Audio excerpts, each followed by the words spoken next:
मतलब है ये? जैसा कि आप जानते हैं कि बरैला सलीम अली पक्षी अभयारण्य के रूप में ये हम लोग यहाँ पे इसको मानते हैं और यहाँ में एक आर्द्र भूमि के रूप में चिन्हित है और यहाँ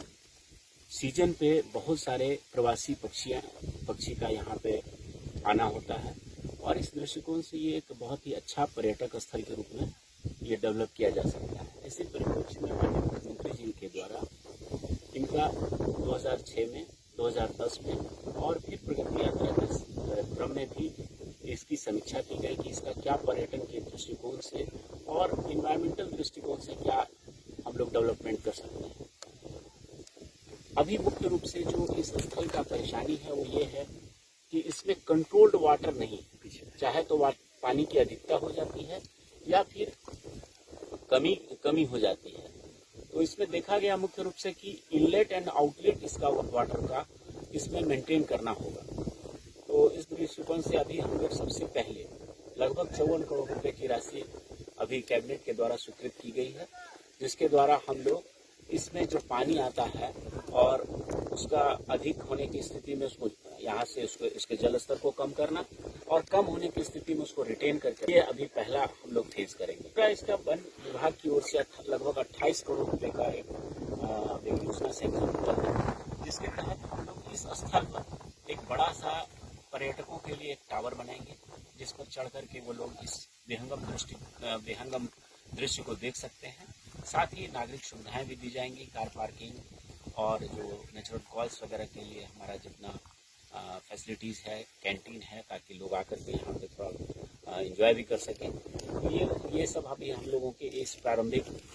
रूप से लक्ष्य रखा गया है। साथ ही आप देख रहे हैं कि एक बार इसी तरीके से बाढ़ आने के कारण यहाँ पे बहुत सारा जंगली नरकट जिसको कहते हैं स्थानीय भाषा में, वो पनप गया है। तो उसके लिए भी वन विभाग द्वारा 3 फेजेज में इसको हटाने का कार्य किया जाएगा, जिसमें कि पहले फेज में 100 हेक्टेयर, दूसरे फेज में 100 हेक्टेयर और तीसरे फेज में 200 हेक्टेयर को हम लोग कवर करेंगे, सो दैट कि अभी जो ये जंगली आपको घास वगैरह दिख रहा है वो न दिखे और हम लोग यहाँ एक अच्छा पर्यटकों को एक देखने का चीज हम लोग दे सकें। यहाँ जो पक्षी आते हैं सर, मतलब उनके बारे में थोड़ा सा बताया जाए और क्या उम्मीद करते हैं कि ये जो पार्क डेवलप होगा टूरिस्ट हब के तौर पे किस तरीके से, क्या उम्मीद है सर आप लोगों को? देखिए, एक बात जानिए कि जो पर्यावरण से प्रेमी होते हैं और जो पक्षी प्रेमी होते हैं वही बता सकते हैं कि इसका महत्व क्या है। और दूसरा, एक स्टूडेंट जो इस पर रिसर्च कर रहा है, ये 3 दृष्टिकोण से इम्पोर्टेंट है। एक आर्द्र भूमि है और आप देख रहे हैं कि इसका रकबा कितना अधिक है और जिस तरीके से हम लोगों का पॉपुलेशन बढ़ता चला जा रहा है, आर्द्र भूमि को हम लोग विभिन्न कारणों से उसको जोत में ला रहे हैं या उसमें कोई संरचना बना दे रहे हैं, जबकि ये हमारे पर्यावरण संतुलन के लिए बहुत आवश्यक है। इसमें इतनी विशिष्टताएं हैं, इतने प्रकार के फ्लोरा एंड फाउनास के स्पीसीज हैं जो एक रिसर्च का विषय रहता है। दूसरा, यहाँ पे जो पक्षी आते हैं, इसका अभी इन्वेंटरी यहाँ पे होना है, बाकी कितने प्रकार के पक्षी और किस किस प्रकार के पक्षी और कहाँ से पक्षी आते हैं। तो ये न केवल एक पर्यटन के दृष्टिकोण से, बल्कि यहाँ पे रिसर्च करने वाले भी हमारे बहुत सारे साइंटिस्ट, बहुत सारे स्टूडेंट्स वगैरह यहाँ पे आना प्रारंभ करेंगे। कब तक तैयार होने की उम्मीद है सर?